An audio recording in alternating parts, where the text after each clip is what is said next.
नहा ले। जैसे कई लोग दिए में दीप लगा देते हैं और कई लोग घाट पर ही दीप लगा देते हैं। नहीं है दिया लगा कर, दोना ले गए, पत्ता ले गए, कोई वस्तु ले गए, उस पर लगा कर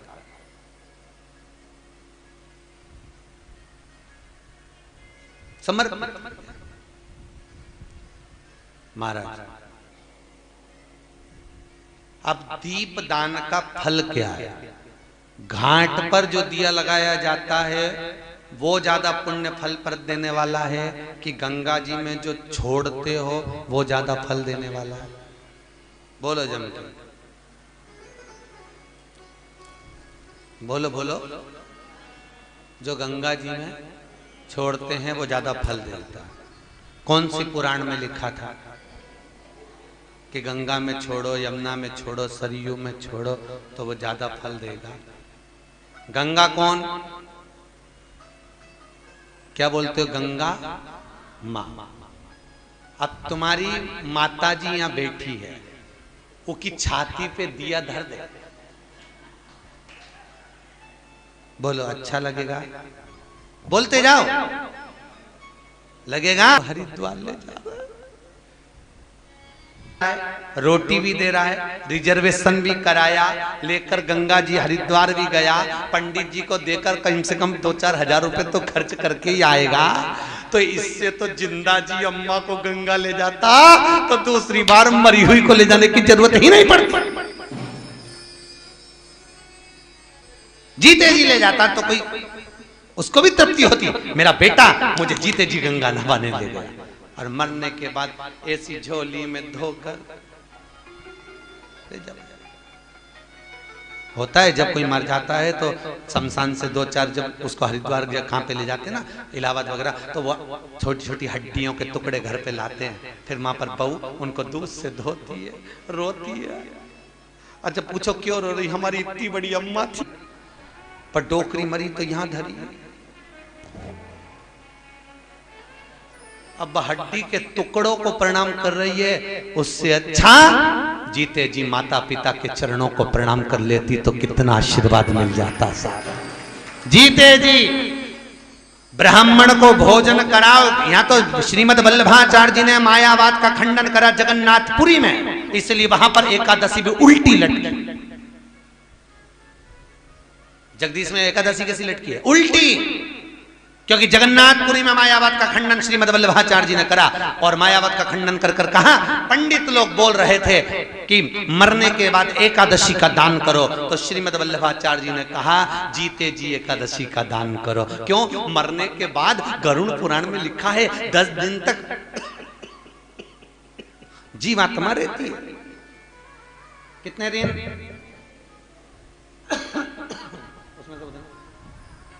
10 दिन तक जीवात्मा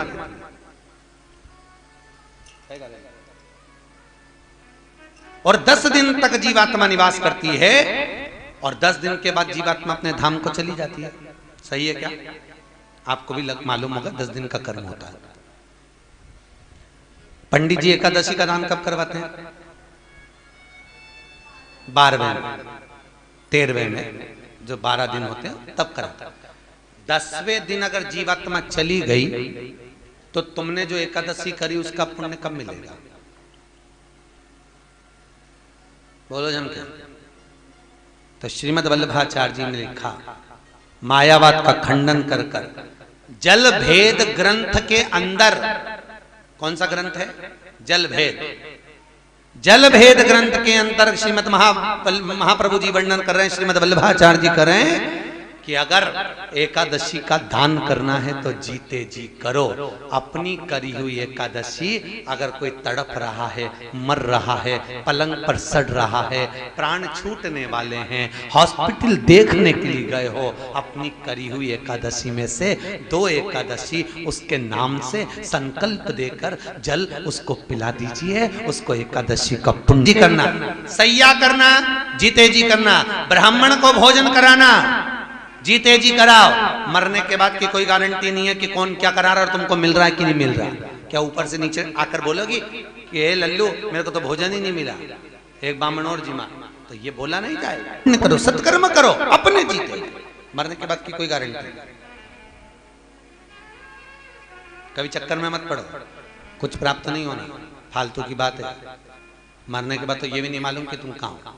हरिद्वार में एक पत्नी का पति मर गया, पत्नी बेटे को लेकर पहुंची हरिद्वार, पंडित जी ने पिंडदान कराया, भोजन बनाया, इधर भी पिंडदान चल रहा था, उनने भी भोजन बनवाया। पत्नी ने पत्तल रखी पति के लिए, उधर पड़ोसन ने पत्तल रखी सामने। एक कौवा उड़ते उड़ते आया, बच्चा बोला माँ देखो पिताजी आ गया। कौवा उड़ता उड़ता आया, पड़ोसी की पत्तल में से खाकर चले गया। इतने में बच्चा बोला माँ देखो तो सही, कौवा आया और पड़ोसी की पत्तल में से खा के चले गए, अपनी में से तो और वाली अच्छे से बोल। फिर अमृत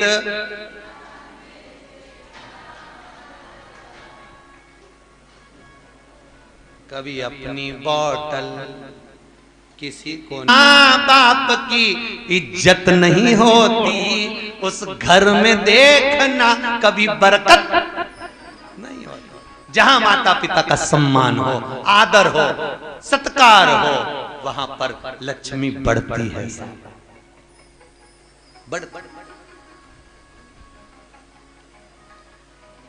यहाँ कोई बायर वाले बैठे हैं, बायर वाले, इंदौर के बायर वाले कोई है? उनका लड़का पूना में है।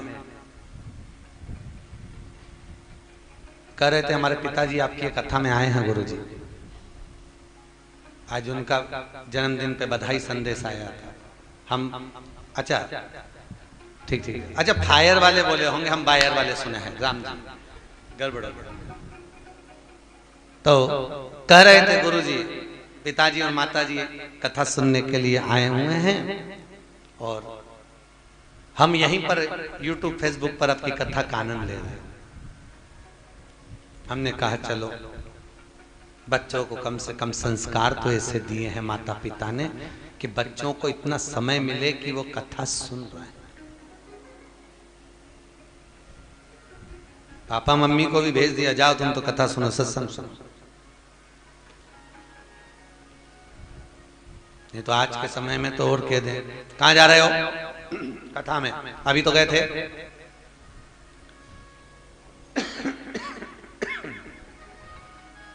जब अभी गए थे तो फिर बार बार क्यों जा रहे हो? समझा दो। उदर की तृप्ति के लिए रोज भोजन जरूरी है, आत्मा की तृप्ति के लिए रोज काफी है, बहुत है। राजा परीक्षित सुखदेव जी महाराज के कहने पर भागवत की शरण में आकर बैठ गया, फिर चित्त वृत्ति में कुछ समाहित नहीं हुआ। क्या हो रहा है? बेटे क्या कर रहे हैं? सिंहासन कैसा होगा, राजपाट कैसा होगा? परीक्षित से सीखो। बुढ़ा नहीं हुआ था परीक्षित, बुजुर्ग नहीं था परीक्षित। जन्मे जय को क्षण भर की देरी नहीं करी, सिंहासन देकर चल दिए। संभालो, आप संभालिए।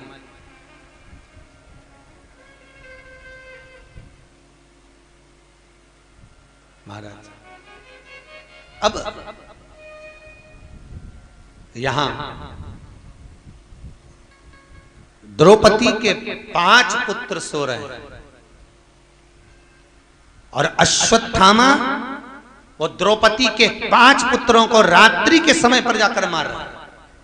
ब्राह्मण का पुत्र है अश्वत्थामा, गुरु का पुत्र है अश्वत्थामा, ब्राह्मण होकर गलत कर्म कर,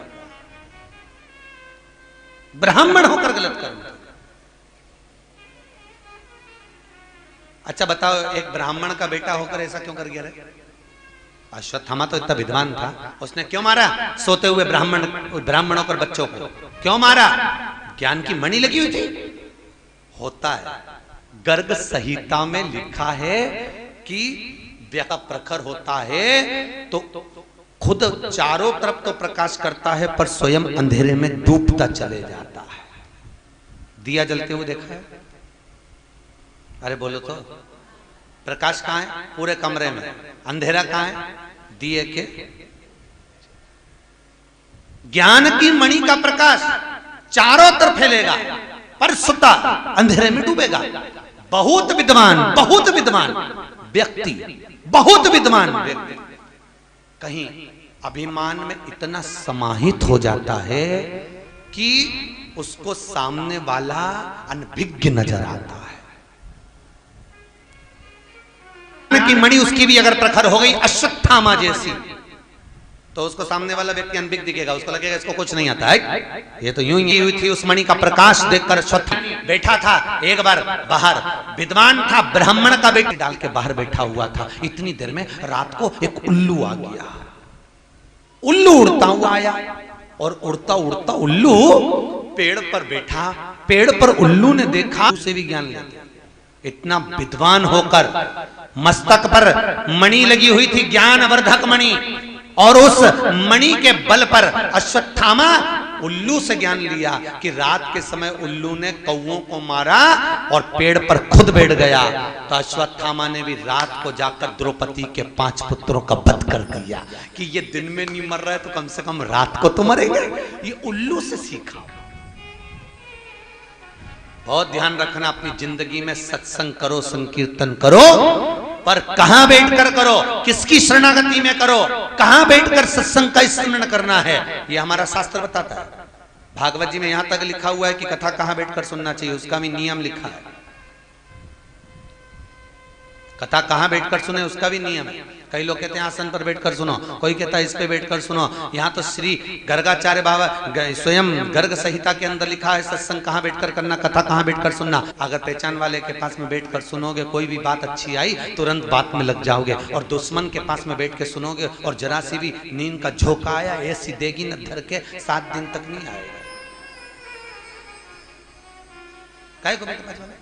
इसीलिए मेरे ख्याल से पति पत्नी को साथ में बिठाते हैं।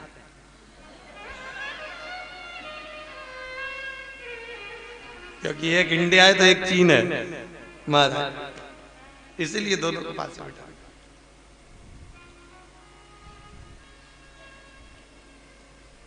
पर कभी कभी पतियों को देख के दया भी बहुत आती। रिजी जी ईमानदारी की बात बोलो रे, बहुत दया है।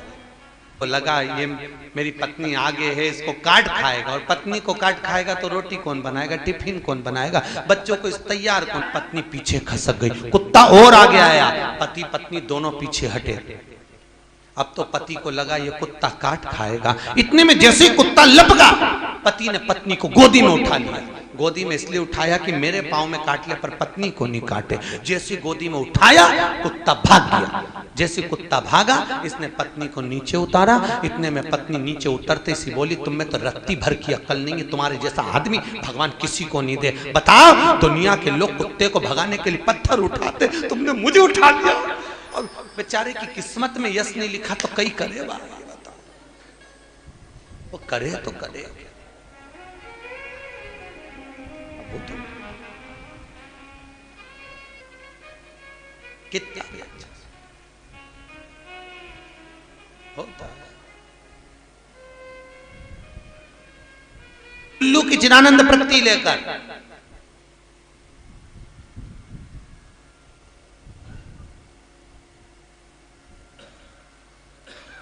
दीपावली के दिन एक भगत रात को फोन करे, गुरुजी जय श्री कृष्ण। हमने कहा हैप्पी दिवाली। हमने कहा हैप्पी दिवाली। हमने पूछा अभी तक सोए नहीं? नहीं गुरुजी। हमने पूछा क्यों नहीं सोए? हमको तो उल्लू ही नहीं दिखा। तो हमने कहा कहाँ लिखा है पुराण में कि दीपावली के दिन उल्लू देखो? नहीं महाराज जी, हमने उल्लू देख रहे हैं क्योंकि लक्ष्मी जी उल्लू पे बैठती है। तो हमने सोचा उल्लू एक बार दिख जाएगा तो हमारे घर में लक्ष्मी भर आ जाएगी। हमने कहा बिल्कुल अच्छे से देख ले, उल्लू लेके ही आएगी।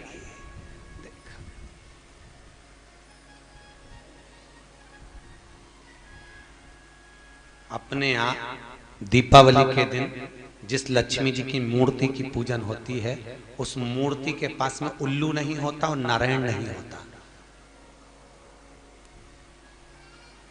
कौन कौन नहीं होता? जम के बोलिए।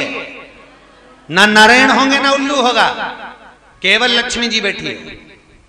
इसलिए किसी किसी के यहाँ लक्ष्मी की मूर्ति नहीं आती तो गुजरी लाते। गुजरी देखिए, वो दिए लगे रहते हैं मूर्ति के अंदर कि लक्ष्मी जी ने रखे तो गुजरी धर दो, क्योंकि ना उसके पास में उल्लू हो ना नारायण, दोनों। क्यों? हिंदू धर्म के अंदर शास्त्र की रीति से हर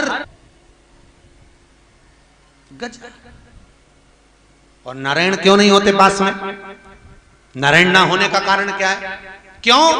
क्योंकि लक्ष्मी एक बार भगवान विष्णु से कह दी थी, महाराज सबसे प्रबल में, सबसे प्रखर में मुझसे आपकी सत्ता है। भगवान विष्णु को बुरा लग गया। नारायण बोले, लक्ष्मी तू अपने आप में इतनी प्रखर बनती है, तू तो खुद अपने आप में पूर्ण नहीं है। लक्ष्मी पूर्ण है क्या? नहीं, तू तो खुद अपने आप में पूर्ण नहीं है। इतने में लक्ष्मी जी ने नारायण से कहा, प्रभु तुम मुझे अपूर्ण कह रहे हो। भगवान कह रहे, लक्ष्मी हाँ मैं तुझको अपूर्ण कह रहा हूं, क्योंकि तू अपूर्ण है, तो पूर्ण नहीं। लक्ष्मी को क्रोध आ गया, आंख में आंसू भरकर रोती हुई सरस्वती के पास चली गई। सरस्वती ने पूछा, लक्ष्मी क्यों रो रही है, क्या हो गया? लक्ष्मी कहती है, मेरे पति मुझे अपूर्ण कहते हैं। पति तो पत्नी का मान करता है, सम्मान करता है, प्रतिष्ठा करता है, पर मुझे अपूर्ण कर रहा है मेरा पति मुझको। सरस्वती जी बोली, रो मत, चल पार्वती के पास चलते हैं। पार्वती के यहां पहुंचे। पार्वती मैया बैठी थी, क्या बात है, क्यों रो रही हो? लक्ष्मी जी कहती हैं, मेरा पति मुझे अपूर्ण कर रहा है। सरस्वती ने कहा, इसका पति इसको अपूर्ण कर रहा है, कुछ करिए। इतने में पार्वती जी बोलती हैं, काय को चिंता करती है, ले मैं आज तुझे पूर्ण कर देती हूं। नारी जब अपूर्ण होती है, जब उसकी गोदी में संतान नहीं होती है, इसलिए मैं तुझे पूर्ण करती हूं। लक्ष्मी की यहां संतान नहीं थी, क्योंकि श्राप था भगवान विष्णु को ददीची ऋषि की धर्म पत्नी सुवार्च का, कि तुम्हारे यहां औलाद नहीं होगी, मैं तुझे पूर्ण करता। पार्वती जी ने गणेश जी को गोदी में उसे उठाया, लक्ष्मी की गोद में दे दिया। ले, आज से मेरा यह पुत्र तेरा पुत्र होगा और तू पूर्ण लक्ष्मी कहलाएगी। इसलिए हिंदू धर्म में दीपावली के दिन बच्चे भी आपसे पूछते होंगे, पिताजी आप सरस्वती की पूजन करते हो, गणेश जी की पूजन करते हो, लक्ष्मी जी की पूजन करते हो, फिर लक्ष्मी जी के पति की पूजन भगवान विष्णु की क्यों नहीं करते? तो उसका केवल एक कारण है, अगर नारायण के साथ में लक्ष्मी का पूजन होगा तो वो अपूर्ण लक्ष्मी कहलाएगी, और गणेश जी के साथ अगर लक्ष्मी का पूजन होगा तो वो पूर्ण लक्ष्मी कहलाएगी। महाराज, पूर्ण लक्ष्मी। और हर व्यक्ति अपने घर में पूर्ण लक्ष्मी चाहता है, इसलिए दीपावली के दिन नारायण के साथ नहीं, गणेश के साथ लक्ष्मी को पूजा जाता है। पूर्ण लक्ष्मी, ये पूर्ण बन, पूर्णता। भगवान गणेश जी महाराज, सरस्वती का पूजन इसलिए होता है क्योंकि सरस्वती लक्ष्मी को पार्वती क्या लेकर गई, बुद्धि की देवी, उसका पूजन। तो हमारे यहाँ जो पाना मिलता है, देखा तो फोटो जो मिलता है दीपावली पे, वो फोटो में लक्ष्मी और कौन कौन होता है, गणेश और तीनों। बिना गणेश के लक्ष्मी का पूजन पूर्णता में हो। अब द्रौपदी के 5 पुत्र सो रहे थे, अश्वत्थामा ने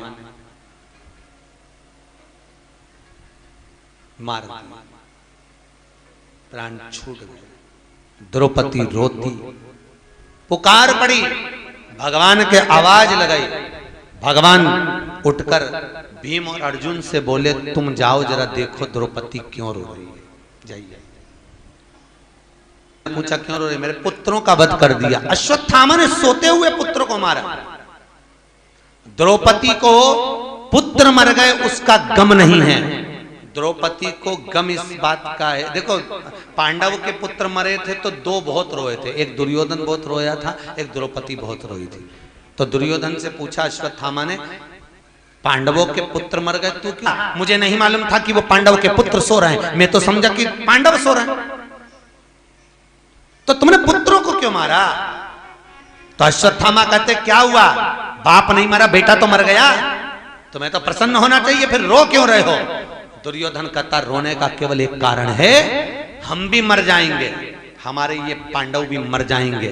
कम से कम इन पांडवों के पुत्र जीवित रहते तो तर्पण और तिलांजलि तो कर देते, उतने में ही हम तर जाते। पर अब वो भी मर गए तो तर्पण तिलांजलि कौन करेगा? देखो ऐसा नहीं है, दुर्योधन समझदार तो था, बस थोड़ी संगत बुरी थी उसकी। समझदार तो था, अगर सही मायने में बताए ना, अगर गांधारी अगर दुर्योधन को संभाल लेती ना और गांधारी कह देती दुर्योधन ये गलत है तो मान जाता। सबसे बड़ा बच्चों को नष्ट करने में, परिवार को नष्ट करने में सबसे बड़ा हाथ होता है घर के माता का। माँ अगर प्रखर हो जाए, कई माताएं रोती हैं आंख में आंसू भर भर कर। एक वो मिली थी कहीं मुंबई में, कथा में कह रही थी गुरुजी हमारा बेटा बहू हमको बहुत प्राण दे रहे, हम कहाँ करें, हाथ उठा ले रहे, कहाँ जाए जाए। तो बहू कहती है कि मैं मर जाऊंगी, कपड़े फाड़ कर कहती है कि मैं थाने में चली जाऊंगी, कि मेरी सास मुझे जहर पिला रही है, मार रही है, उल्टा हम फंसे जा रहे हैं, क्या करें। हमने कहा कुछ मत करो, त्याग करो, चलो भजन बोलो ही मत। ऐसी कैसी भीड़ पड़ी है वृद्धाश्रम में बुढ़ों की, पहले नहीं थी, अब इतनी बढ़ती चली जा रही है कि वृद्धाश्रम में पलंग कम पड़ रहा है महाराज, इतने बूढ़े लोग आ रहे हैं, इतने। अभी कल का मैं मैसेज, अभी मोबाइल लाया नहीं, कल का एक मैसेज दिखाऊंगा। यहीं सोनीपत के पास में से एक भाई ने मैसेज लिखकर भेजा, गुरुजी एक बूढ़ी माँ मिली है, बेटा माँ को तीर्थ कहीं कोई इधर कोई तीर्थ है कुरुक्षेत्र आदि में घुमाने के लिए लाया था, छोड़कर बस अड्डे पे कह दिया कि मैं आ रहा हूँ, इस बस में बैठो, और माँ को बिठाकर बच्चे गाड़ी लेकर चले गए। माँ बस में नीचे उतरकर बच्चों को ढूंढती फिरी, 2 दिन हो गए उसको ढूंढती ढूंढती, पागल जैसी लोग पत्थर मार रहे हैं। तब उस माँ से पूछा तो इधर उधर ढूंढ रही है, पड़ी हुई है स्टेशन पर, बस स्टैंड पर, क्या हुआ? मेरा बेटा कहकर गया था बस में बैठो मैं आ रहा हूँ चलेंगे, और चले गया, मिल नहीं रहा, फोन लगा रहा है उठा नहीं रहा। बड़ी बुरी दशा है, बड़ी बुरी दशा।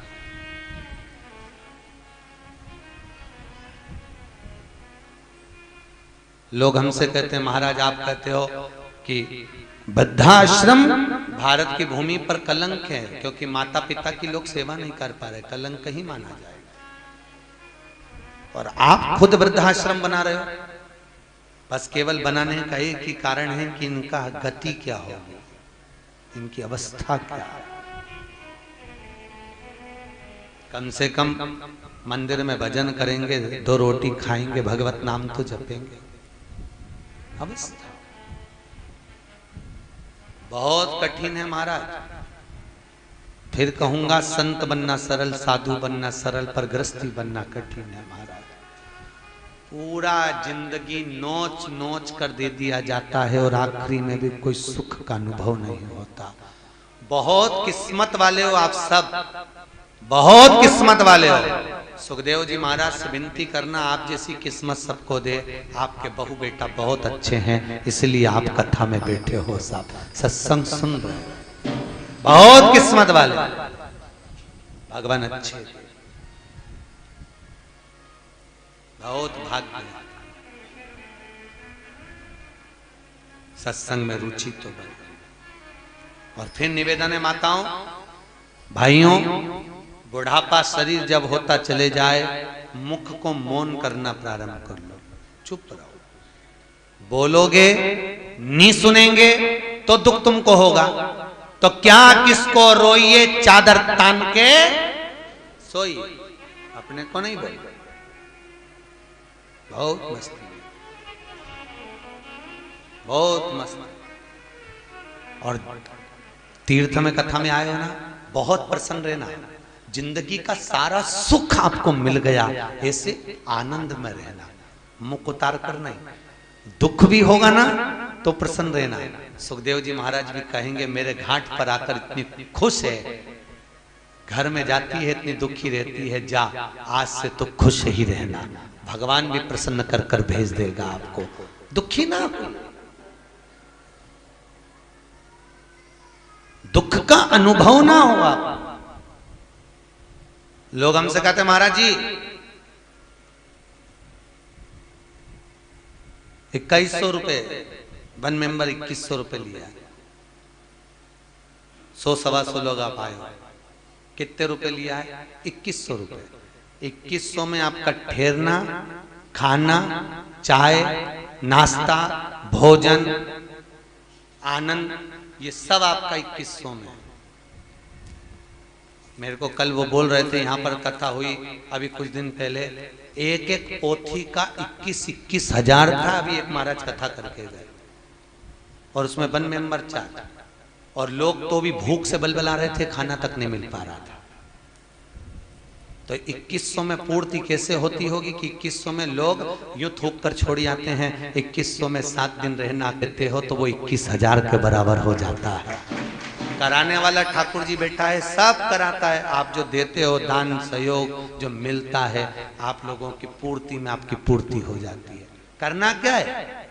हमको कौन सा जोड़ के मरना है? हम खुद कहते हैं पूत सपूत तो की धन संचय, पूत कपूत तो की धन संचय। बेटा सपूत होगा खुद जोड़ेगा, और बेटा कपूत होगा कितना भी जोड़ कर जाना, सब कहीं डब्बे में शेयर मार्केट में चूना लगा देगा, कहीं इसके लिए छोड़ रहे।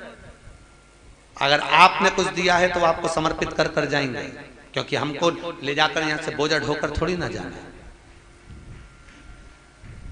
यहाँ से अगली कथा राम कथा माँ कथा करेंगे, फिर आगे बेंगलोर निकल जाएंगे।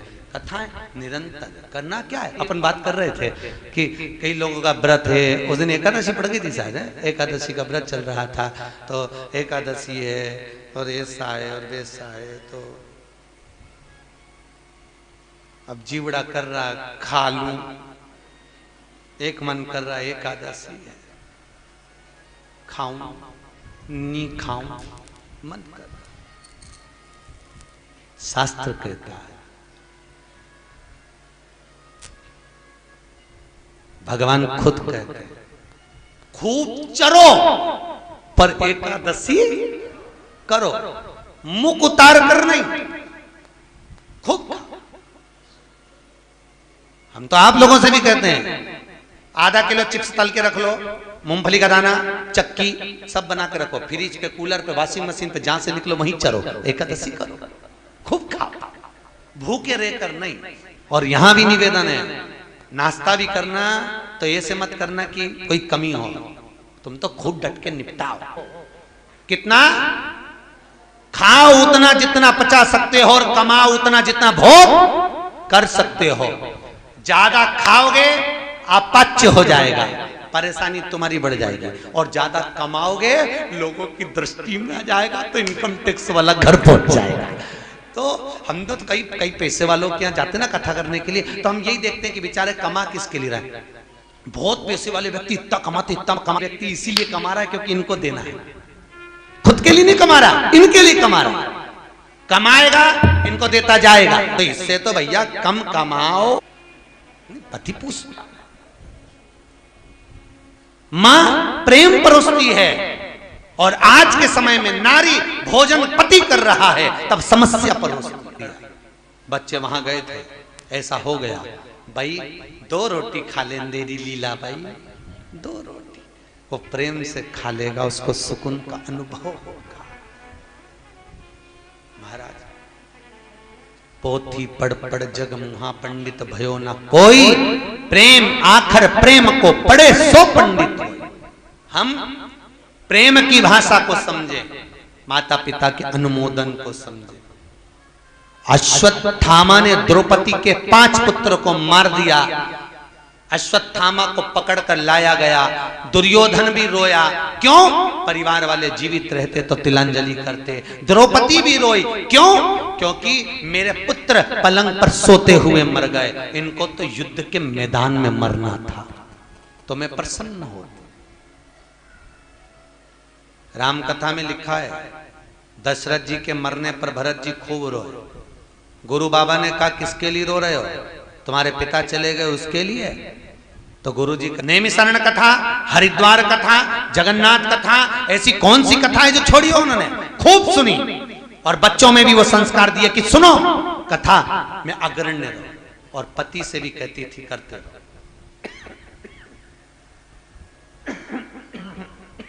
भजन करो, सत्संग करो।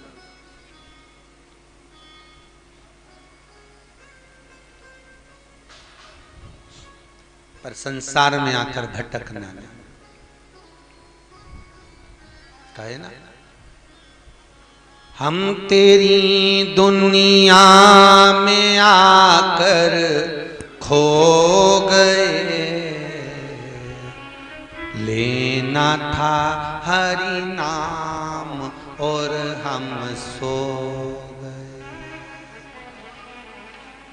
लेना था प्रभु नाम और हम, बोलो बोलो, और हम सो। तेरी दुनिया में आकर खो गए, लेना था हरि नाम और हम सो। बड़ी मुश्किल से मनुष्य का शरीर मिला।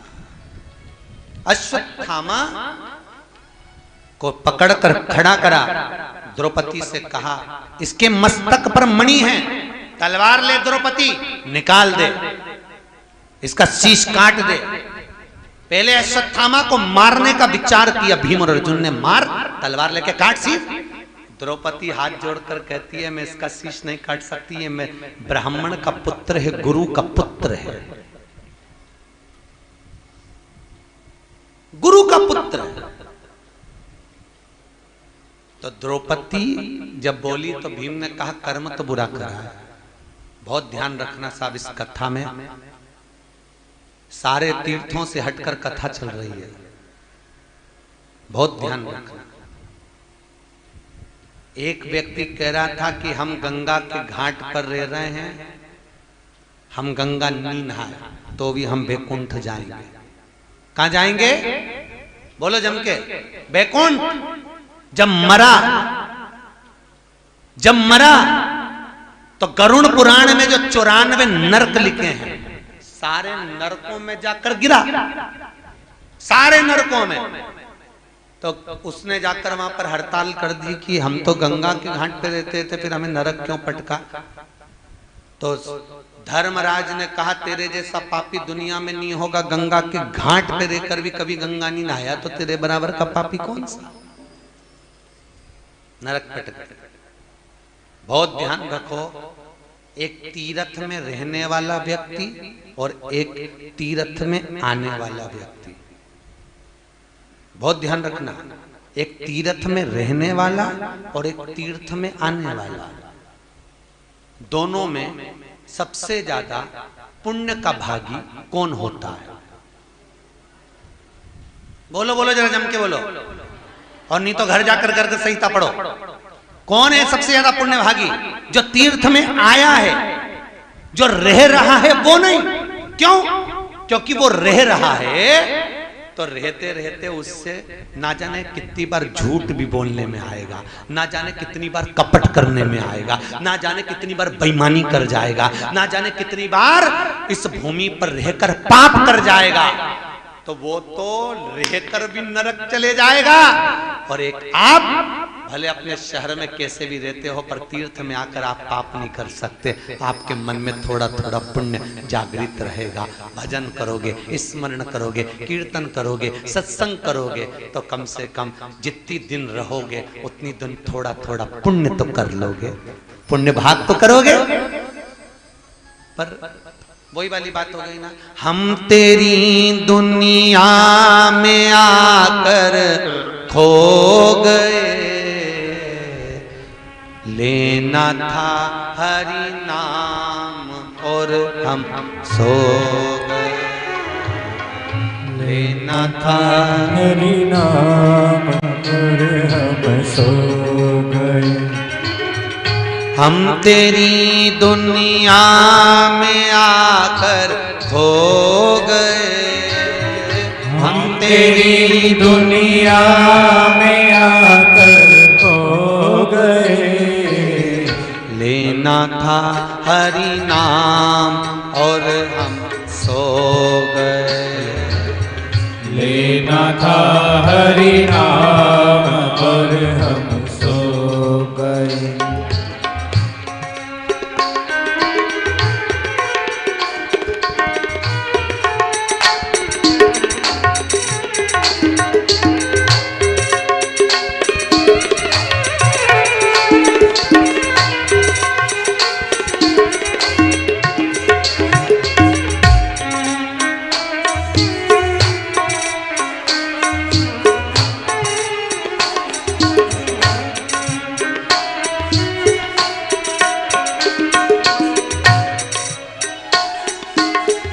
माना था हरि नाम ही है सार बस। माना था हरि नाम ही है सार बस। माना था हरि नाम ही है सार बस। माना था हरि नाम ही है सार बस। नाम के बिन जिंदगी हम हो गए। नाम के बिन जिंदगी हम खो गए। हम तेरी दुनिया में आकर खो गए। हम तेरी दुनिया में आकर सो गए। लेना था हरि नाम और हम सो गए। लेना था हरि नाम और हम सो गए। लेना था हरि नाम और हम सो गए। लेना था हरि नाम और हम सो गए। मनुष्य शरीर पाकर भी हम सुख का अनुभव करें। द्रौपदी ने कहा इसका सिर नहीं काटना, ब्राह्मण का पुत्र है। क्या करा जाए? मस्तक पे से मणि निकाल ली जाए। महाराज मणि निकालो, सिर की मणि। बस यही ज्ञान वर्धक मणि जो मनुष्य के मस्तक पर होती है, जिससे वो हर व्यक्ति को नीचा दिखाना चाहता है, उस मणि को परमात्मा निकाल लेता है। अभिमान, अहंकार, अहंकार में तीन गए, धन, वैभव और वंश। ना मानो तो देख लो रावण, कौरव और कंस, तीनों चले गए। धन भी गया, वैभव भी गया, वंश भी गया, रावण भी गया, कौरव भी गया और कंस भी गया।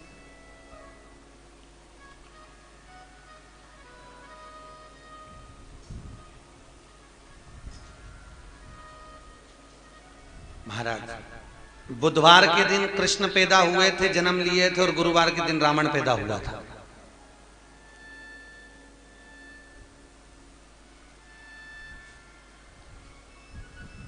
एक ही दिन है, एक बुधवार को जन्मा था, एक गुरुवार,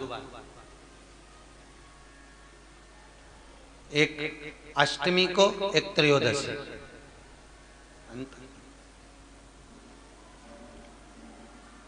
एक दोपहर के रात के 12 बजे हुआ, तो दूसरा दोपहर के 2:30 बजे पैदा हुआ। एक जन्मे तो सुख अमृत बरस रहा था, दूसरा जन्मा तो गधे रो रहे थे, चिंगार। अनुभव का मनुष्य शरीर। अश्वत्थामा के मस्तक की मणि गई, मणि निकाल फेंकी। क्रोध आया अश्वत्थामा को, उत्तरा के गर्भ को नष्ट करने के लिए ब्रह्मास्त्र छोड़ा। उत्तरा भागी भगवान के चरणों में विनती करी, गर्भ में बालक था, उसकी परमात्मा ने रक्षा करी। सोचो, भगवान कृष्ण ने गीता में कहा तेरा जन्म नहीं होता उससे पहले तेरे भोजन की व्यवस्था कर देता हूं, मां के गर्भ में तू पड़ा रहता है और मां के स्तनों में दूध दे देता हूं। और कई लोग कहते हैं हमें बड़ी चिंता है। काई की चिंता कर? वो तो खुद कह रहा है जन्म मैंने दिया तो मृत्यु भी मैं दूंगा, जन्म के समय पर भोजन मैंने दिया तो मरने के समय पर कफन और लकड़ी भी मैं ही दूंगा। तो काहे को चिंता करता है? एक व्यक्ति का फोन आकर कहे महाराज जी घर में बेटा होना जरूरी है। हमने पूछा क्यों क्यों जरूरी है? कि एक महाराज जी के प्रवचन सुने तो उस प्रवचन में कहा था कि पुत्र होता है तो बाप तरता है। हमने कहा महाराज जी ने गलत कहा, पुत्र होता है तो खुपड़िया ही फोड़ता है, आखिरी तक नहीं छोड़ता है। कौन? अरे बोलो तो बेटा।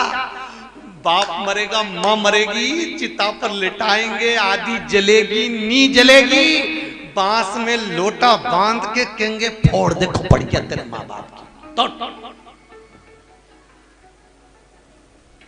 तोड़ो गलत फहमी में मत रहो।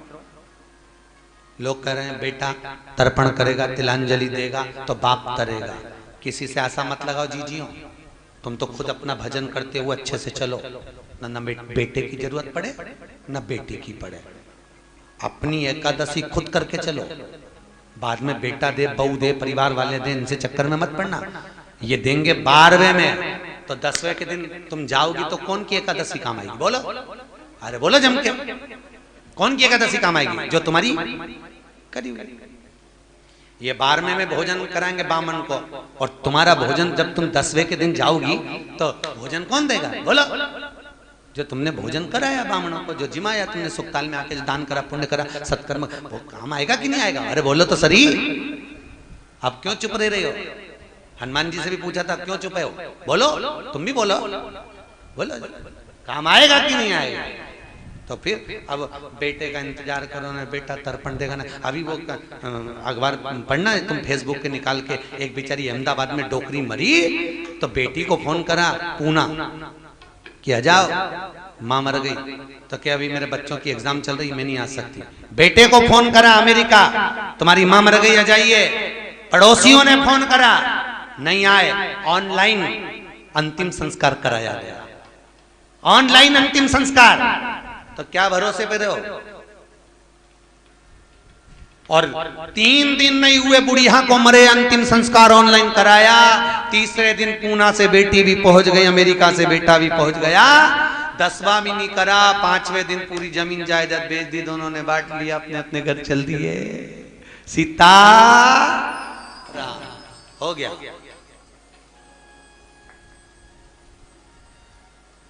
किसका बात? इसलिए फिर निवेदन है, ना राम नाम लीनो तूने भरी जवानी में, तू डूब के मर जा रे चुल्लू भर पानी में। एक प्रश्न सुबेरे किसी माता जी का था, बहुत अच्छा प्रश्न था, वह आप सबके लिए। गुरुजी, हम राम कथा सुनते हैं तो राम जी महाराज का व्याख्यान ज्यादा आता है। हम कृष्ण कथा सुनते हैं तो भगवान कृष्ण के चरित्र ज्यादा आते हैं। हम शिव कथा सुन रहे हैं तो शंकर के चरित्र ज्यादा आते हैं। अब हम ब्रह्म में ये पढ़े हैं कि हम राम जपें, कृष्ण जपें, शिव जपें, किसका हम स्मरण करें? प्रश्न अच्छा है ना? बोलो तो जम के, अच्छा है ना प्रश्न? प्रश्न में सुंदर प्रश्न है माता जी का, बहुत अच्छा। हम किसका भजन करें? हम किसको जपें? हम किसका स्मरण करें? राम कथा वाले राम को श्रेष्ठ बता देते हैं, कृष्ण वाले कृष्ण को श्रेष्ठ बता देते हैं, शिव वाले शिव को श्रेष्ठ बता देते हैं।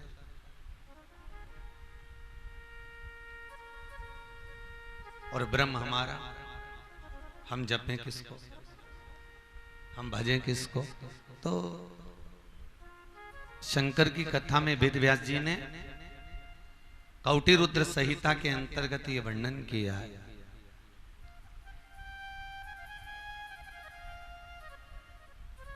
कि तुम्हें जो लगता है, देखो सिर दर्द बंधन होने की टेबलेट बहुत सारी, पर शरीर पर जो तुम्हें सूट करे, जो लॉक करे, जो तुम्हारे लिए अच्छी हो, कोई इफेक्ट साइड इफेक्ट आदि आदि कोई परेशानी तुमको ना हो, कोई कष्ट तुम्हें ना आए, ऐसी दवाई खाना पसंद करते हो। बहुत सी दवाइयां ऐसी हैं जो सिर दर्द के लिए बनी है, बहुत सी दवाइयां ऐसी हैं जो फीवर के लिए बनी है, बुखार के लिए बनी है, कोई हाथ पैर दर्द की भी बनी है। पर तुम्हारे को वो गोली लाक भी तो करना चाहिए, वो गोली तुम्हें सूट भी तो करना चाहिए। टेबलेट तो बहुत है, बहुत मिल रहे हैं, पर जो तुम्हें तुम्हारे शरीर पर जो लाक कर जाए वो दवाई तुम्हें श्रेष्ठ लगती है। उसी तरह राम हो, शंकर हो, कृष्ण हो, शिव आदि आदि जितने भी 33 कोटि देवता हैं, ये कोई अलग अलग नहीं, कोई अलग नहीं। शक्कर की ही रसगुल्ला बनी है, शक्कर की ही गुलाब जामुन बनी है, शक्कर का ही खोपरा पाक है, शक्कर का ही मोहन थाल है। बस बनाने का जो तरीका है, डिजाइन है, कलर है, वो अलग अलग है, बाकी का है वही की वही, वही शक्कर का। बस यही हमारे जीवन में एक चीज याद रखना, शंकर से ही विष्णु है, शंकर से ही ब्रह्मा है, शंकर से ही 33 कोटि देवता है, 33 कोटि। शिव से ही प्रकट है, शंकर से ही निकले, भगवान शिव की ही प्रागट्यता से ये प्रकट हुए हैं। बस अब ये आपके ऊपर है, आप किसका भजन करना चाहते हैं। और आपके भीतर आत्मचिंतन में, वृत्ति में, आपके चिंतन के अंदर, आपके मन के अंदर जो आपको श्रेष्ठतम लगे उसी को जपो, उसी को जपो। अगर तुम शंकर का भजन कर रहे हो तो शिव का स्मरण करिए, शंकर आपको तार देगा। आप राम का भजन कर रहे हो, राम का स्मरण करिए, राम आपको तार देगा। यदि आप कृष्ण का भजन कर रहे हो तो कृष्ण का स्मरण करिए, कृष्ण आपको तार देगा। ये आपके ऊपर है।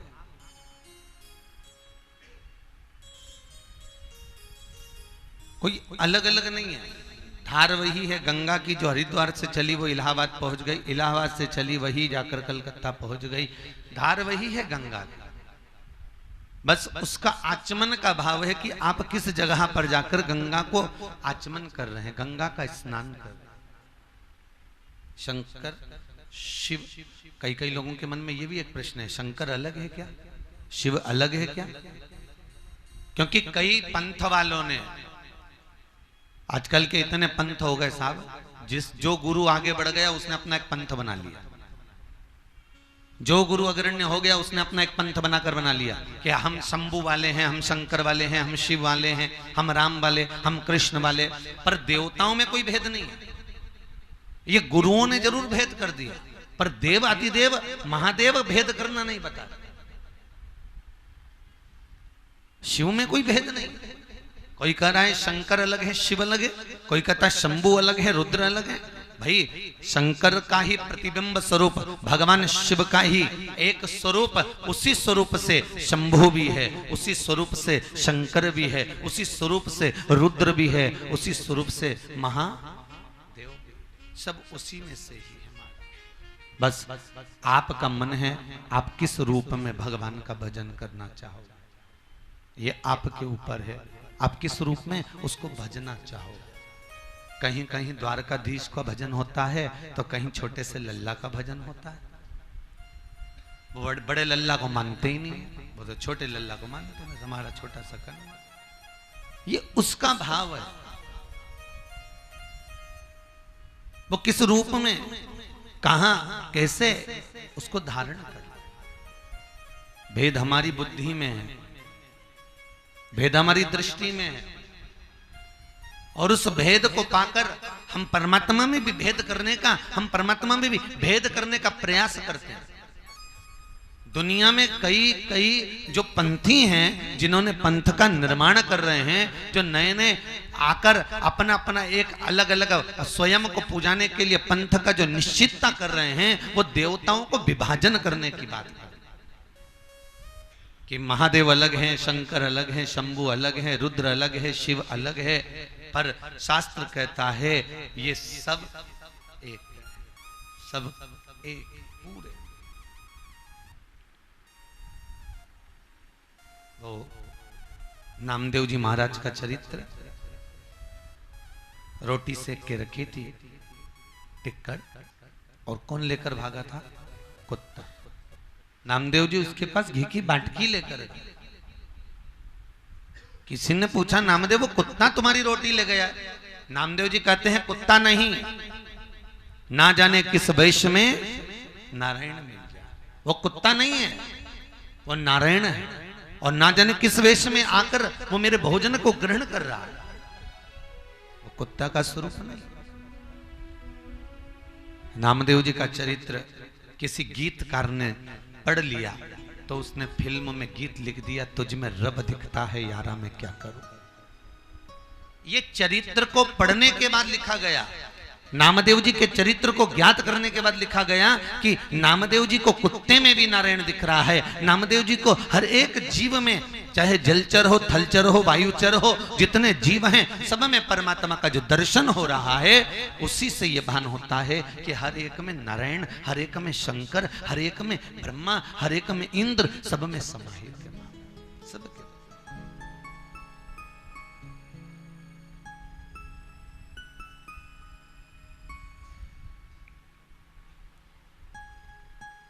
तुम्हारा मन पड़े तुम राम कहिए, तुम्हारा मन पड़े तुम कृष्ण कहिए, तुम्हारा मन पड़े तुम शिव कहिए, तुम्हारा जो मन पड़े तुम वो भजन करिए। बस एक बात अपनी जिंदगी में उतार कर रखना, जिसका तुम भजन कर रहे हो उसके प्रति तुम्हारी दृढ़ता प्रबल है कि नहीं। मानो तो मैं गंगा मां हूं, ना मानो तो बहता। अगर मानो के तो गंगा है, और ना मानो तो बहता हुआ पानी का एक धार बनी हुई है। बस जाइए, स्नान करिए और चल दीजिए।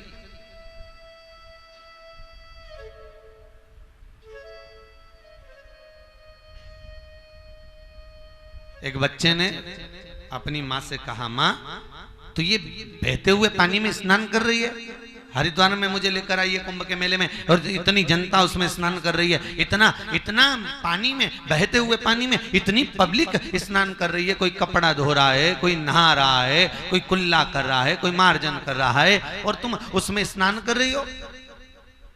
पढ़ा लिखा लड़का था, मां कोई रोग लग जाएगा। मां कहती है बेटा इसमें तू भी स्नान कर। मैं नहीं करूंगा। आज के बच्चे स्विमिंग पूल में, भले रुका हुआ पानी है, 50, 100, 250, 500 लोग नहा रहे हैं, पर उसमें नहाना पसंद करेंगे। पर गंगा का जल अगर बहता हुआ भी है तो उसमें भी सोचेंगे कोई रोग लग जाएगा। अगर शास्त्र कहता है ये गंगा का वो जल है जिसमें मात्र स्नान करने से रोग तो रोग, वृत्ति तक सुधर कर परमात्मा तक भेज देती है, वो गंगा है महाराज, कोई साधारण सी नहीं। ये हमारी हम उसको रिझाएं कैसे, हम उसको मनाएं कैसे, हम उसका स्मरण कैसे, ये हमारे। परंतु हम भी एक ही काम कर रहे हैं, हमने भी बस भेद ही करा। हम अच्छा नहीं दिख रहे, हम देवताओं में भी भेद कर रहे हैं, हम भी कर रहे हैं, कोई दूसरा तो करे, हमने भी भेद करा। वो कहता है राम हमारा, वो कहता है कृष्ण हमारा, वो कहता है शिव हमारा, हम भी भेद करें। और निवेदन है आपकी जिससे अच्छी पटे उसके साथ रहिए। शंकर से पटे, शिव का भजन करो, वो सारी दुनिया के रोग धोग बीमारी कष्ट सब हर लेता, क्योंकि उसका नाम ही हर हर महादेव। जो कष्टों का हरण कर रहा हो, रोग बीमारी दुख तकलीफों को जो हर रहा हो, वही तो। किसी सौभाग्यवती नारी के अगर सातित्व को प्रबलता में अगर रख सकता है तो शंकर रख सकता है।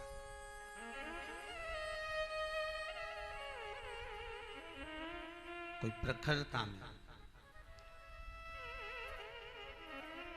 स्वयं लक्ष्मी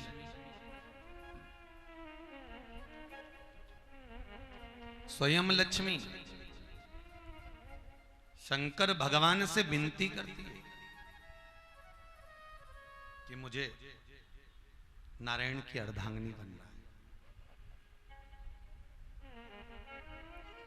क्योंकि लक्ष्मी जी की जो मां थी ना, ख्याति देवी, क्या नाम था उनका? ख्याति देवी।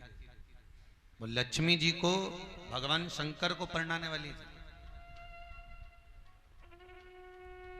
ख्याति देवी भगवान शंकर का बड़ा स्मरण करती थी, तो उनको शिव अच्छे लगते थे। उन्होंने विचार करा था मैं अपनी बेटी शिव को दूं, पर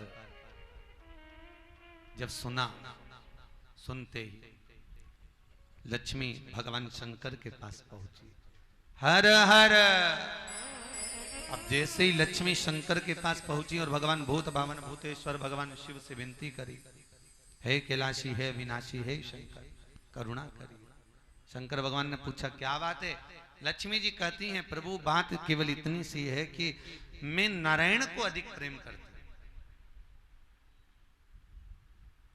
मैं नारायण का स्मरण करती हूं। तो भगवान बोले नारायण का स्मरण करती हो तो अच्छी बात है, फिर क्या दिक्कत है? नहीं प्रभु बात इतनी सी है, मेरी माता मुझे आपको देना चाहती है, पर मैं नारायण का भजन करती हूँ, नारायण चित्त वृत्ति में धारण करती हूँ, आप कृपा करिए, आप दया करिए। शिवजी ने पूछा क्या चाहती हो? बस मुझे नारायण मिल जाए और मैं नारायण की हो जाऊं। भगवान भोलेनाथ बोले इतनी सी बात के लिए तुम्हें यहां आना पड़ा लक्ष्मी, ठीक है करो विवाह। ख्याति देवी दूसरे दिन भगवान शंकर का स्मरण करने के लिए आई, तो भगवान शंकर प्रकट होकर बोले ख्याति मां, ओ ख्याति मां। ख्याति मां ने कहा बोलो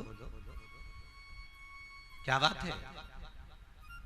विश्वनाथ इतने समय के बाद आप आज प्रकट हुए हो,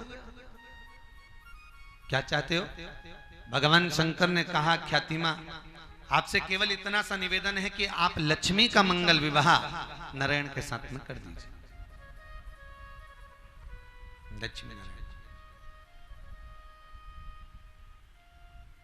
मां ख्याति कहती है शिव,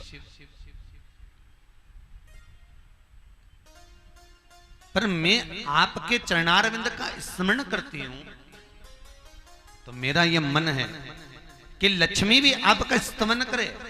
भगवान कहते नहीं, मेरी जो अर्धांगिनी होगी वो पार्वती होगी, और आप चाहती हो कि लक्ष्मी मेरे चरणों का स्तवन करे, तो आप एक निवेदन है लक्ष्मी से केवल इतना कहूंगा कि लक्ष्मी तुम नारायण के चरणों का स्मरण करना, पर प्रतिदिन शाम के समय बेलपत्र के वृक्ष के नीचे आप बेलपत्र के वृक्ष के नीचे विराजमान होकर बेलपत्र के वृक्ष के नीचे झाड़ू सेवा आप ही देना, क्योंकि उस बेलपत्र के वृक्ष के नीचे मेरा वासा होता है।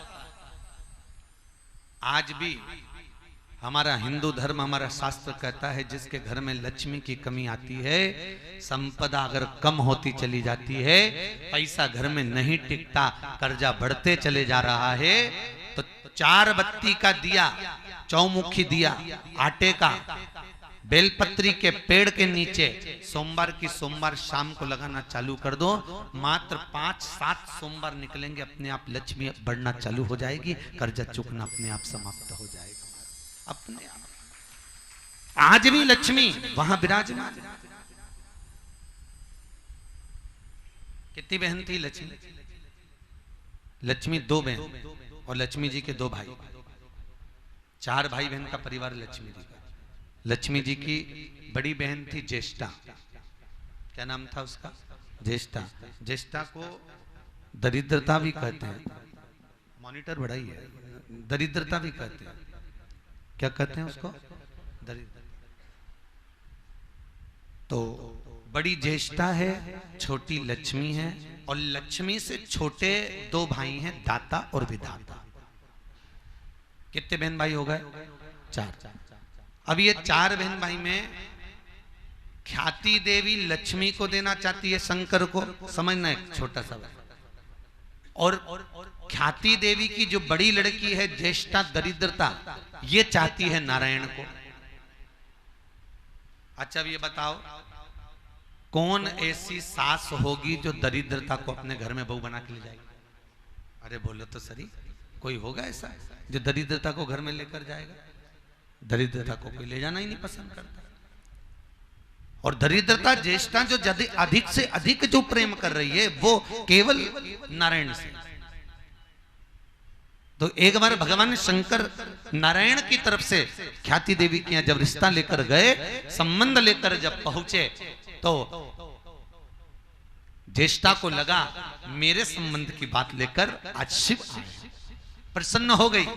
अंदर जाकर मीठे पकवान लेकर सम्मुख में लक्ष्मी के हाथ भेजती है, ले लक्ष्मी, ये ले जा। लक्ष्मी जी, शिव जी ने उसी समय उसी पल माता ख्याति से उसी क्षण संबोधन कर कहा, मां मैं नारायण के रिश्ते की बात लेकर आया, भगवान विष्णु का रिश्ता लेकर आया। अब ज्येष्ठा का तो मूड ऑफ हो गया, ज्येष्ठा तो क्रोध में लाल, और ख्याति देवी ने भी कह दिया हाँ लक्ष्मी और नारायण का विवाह पक्का, क्योंकि शंकर को वचन दिया था मैं भगवान विष्णु और लक्ष्मी का मंगल विवाह करूंगी।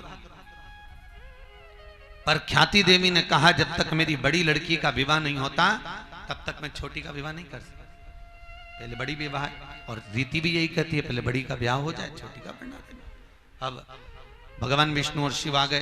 शंकर भगवान तुरंत भगवान विष्णु से कहे आप एक काम करो, पहले ख्याति की बड़ी लड़की दरिद्रता का विवाह कर दो। तो भगवान नारायण बोले उससे शादी कौन करेगा, वो तो दरिद्रता, पर सुंदर बड़ी थी, जितनी सुंदर लक्ष्मी उससे दुगनी सुंदर दरिद्रता थी, उससे दुगनी सुंदर, बहुत। अब इससे विवाह करे तो करे कौन, कौन करेगा शादी? नहीं करना तो पड़ेगा। भगवान नारायण ने उसी समय पर दुस्साह मुनि निकल कर जा रहे हैं। कौन से मुनि है? दुस्साह। और दुस्साह मुनि को आवाज लगाया नारायण ने, अरे दुस्साह बाबा जरा इधर तो आओ। दुस्साह जी आए, क्या बात है भगवान नारायण, क्या बात है? भगवान बोले मेरा मन है मैं आपकी शादी करना चाहता हूं। अब इतने में दुस्साह मुनि बोले प्रभु आज आपके मन में मेरी शादी का प्रसंग कहां से आ गया? अब नारायण ये भी नहीं कह सकते कि तेरी होए तब,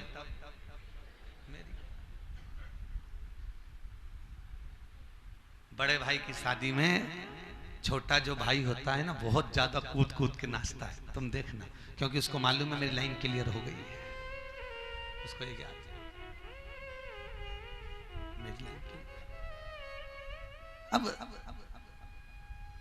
बाबा आप दुस्साह जी शादी कर लीजिए। दुस्साह कहते हैं मैंने कुंवारा लेने का संकल्प लिया है, मैं कुंवारा रहना चाहता हूं। भगवान नारायण ने दुस्साह जी को समझाया कि कुंवारे अगर रहोगे और कुंवारे मर जाओगे तो कोई पिंड और तर्पण का भाग ही नहीं, कहां रहना,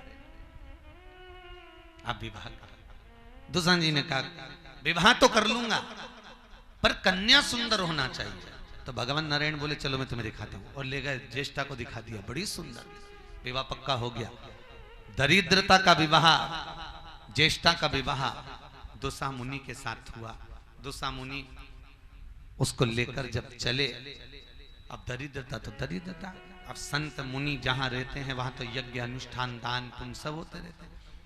अब जैसे ही दुस्साह जी उसको लेकर अपनी कुटिया में चले, अब वहां हो रहा था यज्ञ, ओम ब्रह्मवे स्वाहा, ओम नारायणाय स्वाहा, अब जैसे ही वहां यज्ञ हो रहा था, इतने में तो दरिद्रता वहां से भागी, क्योंकि जहां यज्ञ, अनुष्ठान, दान, पुण्य, सत्कर्म, भजन, कीर्तन होता है, वहां पर दरिद्रता नहीं जाती,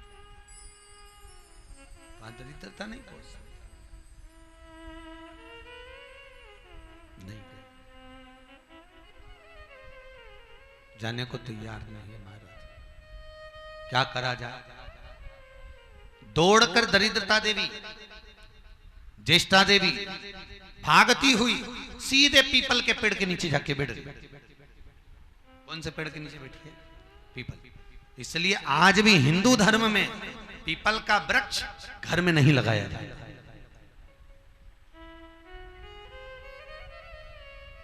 दौड़कर दरिद्रता पहुंची और पीपल के नीचे जाकर बैठी। अब जैसे ही पीपल के नीचे दरिद्रता देवी बैठी, दुसा मुनि उसको कह रहे हैं चलो।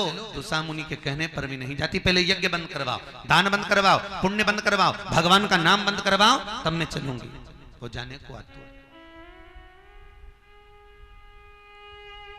नहीं। दुसा जी ने विनती करी, दरिद्रता जाने को तैयार नहीं हुई। बहुत प्रयास किया गया, बहुत प्रयास किया गया, नहीं गई। लक्ष्मी और नारायण का मंगल विवाह हो चुका था। आज लक्ष्मी जी नारायण से कहती हैं, प्रभु मेरी बहन की शादी हुए समय हो गया, चलो अपन दोनों उससे मिलने चलते हैं। भगवान ने कहा चलो। अब आप किसी के यहाँ जाओगी तो मिठाई लेकर जाओगी कि नहीं जाओगी? जाओगे तो मिठाई ले जाओगे ना, फल ले जाओगे। लक्ष्मी भी एक डिब्बा मिठाई का लेकर दरिद्रता से मिलने गई। जैसे ही दरिद्रता से मिलने के लिए लक्ष्मी पहुंची, पीपल के वृक्ष के नीचे दरिद्रता देवी के सामने जो मिठाई दी, बहन कैसी है? बहन कहती है अच्छी हूं, तू कैसी है लक्ष्मी? लक्ष्मी कहती है बहन कृपा है, ले मैं तेरे लिए कुछ लाई। जो डब्बा खोला उसमें मिठाई थी, दरिद्रता ने उठाकर फेंक दी। लक्ष्मी ये क्या लेकर आई है तू? लक्ष्मी जी कहती मैं तेरे लिए मिठाई लाई हूं, तुझे मालूम नहीं मैं क्या खाती हूं? तुझे ये ज्ञात नहीं है कि मैं खाती क्या हूं? लक्ष्मी जी बोली मुझे मालूम है तू खट्टा और तीखा खाती है, मुझे मालूम है तू खट्टा और तीखा खाती है, पर मैंने सोचा अब तेरी शादी हो गई है तो तू मीठा खाना चालू कर दी होगी, इसलिए मीठा लाई हूं। अरे ओ लक्ष्मी, तो ये मीठा लाकर मेरे का अपमान करा है तूने। उठाकर डब्बा फेंक दिया।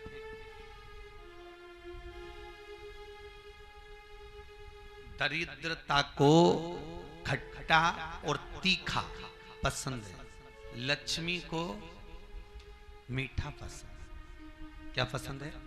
मीठा। आप लोग शुक्रवार के दिन अगर लक्ष्मी की पूजन करते हैं, दिवाली के दिन करते हैं, तो हम लोग नमकीन कम बनाते हैं, मीठा ज्यादा, क्योंकि लक्ष्मी को जो प्रिय है वो मीठा प्रिय है और दरिद्रता को जो प्रिय है वो खट्टा और तीखा प्रिय है। आज भी हिंदू धर्म में दुकानों के बाहर, घरों के बाहर नींबू मिर्ची बांधा जाता है। कई लोग कहते हैं नजर के लिए बांधते हैं, जिनको नहीं मालूम वो यही कहेगा कि नजर के लिए बांधते हैं, पर सही मायने में प्रतिदिन लक्ष्मी और दरिद्रता ये दोनों बहनें घूमने के लिए निकलती हैं।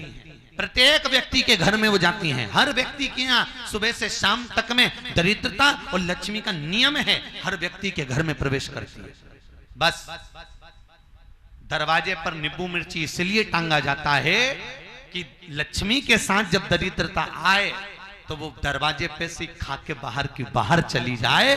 और मिठाई फ्रिज में, रसोई घर में इसलिए रखी जाती है कि लक्ष्मी बाहर से अंदर तक आ जाए, इसलिए दोनों को विभाजित कर। महाराज हिंदू धर्म में बेटी की विदाई में 4 चीजें नहीं देते।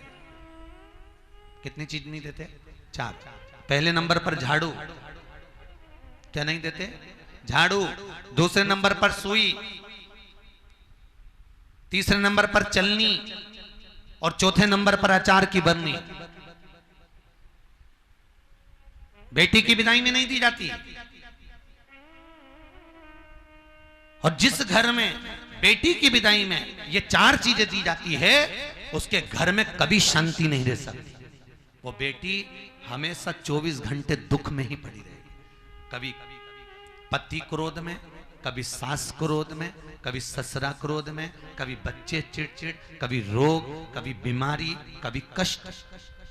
बेटी की विदाई में 4 चीजें नहीं देना चाहिए, ना 4 चीजें दी जाती है। पहले नंबर पर जम के बोलो झाड़ू, दूसरे नंबर पर सुई, तीसरे नंबर पर चलनी और चौथे नंबर पर अचार की।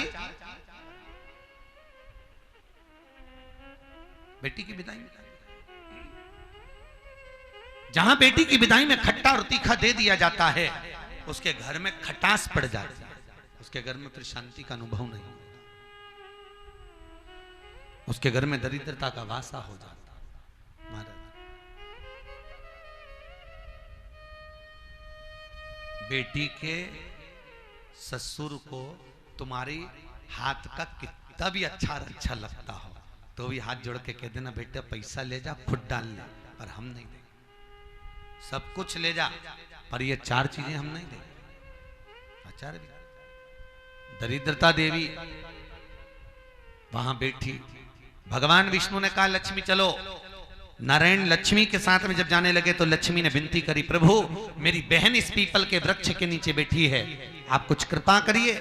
भगवान ने कृपा करी, सुन दरिद्रता, तू पीपल के वृक्ष के नीचे बैठी है, मैं तुझे वर देता हूं, इस पीपल के पेड़ के नीचे मैं और लक्ष्मी शनिवार के दिन आए हैं, इसलिए जो शनिवार को पीपल के वृक्ष की पूजन करता है उसके घर में लक्ष्मी और नारायण का प्रवेश हो जाता है। महाराज लक्ष्मी और नारायण प्रवेश करेंगे। और सुन दरिद्रता, इस पीपल के वृक्ष के नीचे मैं खुद आया हूं, इसलिए इस पीपल के नीचे मेरा वासा होगा। इतने में दरिद्रता बोली, वाह नारायण, तुम लक्ष्मी के साथ आए तो मुझे देने के लिए आए हो। तुम 7 दिन अगर पीपल के वृक्ष में रहोगे तो उसमें 1 दिन मेरा होना चाहिए। भगवान विष्णु ने कहा, मांग दरिद्रता क्या चाहती है? दरिद्रता कहती है 7 दिन में 1 दिन रविवार के दिन पीपल के वृक्ष के नीचे मेरा पूर्ण वासा हो। जो रविवार के दिन पीपल के पेड़ के नीचे आए और खाली हाथ आए, उसके घर में मैं स्वयं प्रवेश कर जाऊं। आप वर दीजिए। भगवान ने कहा तथास्तु।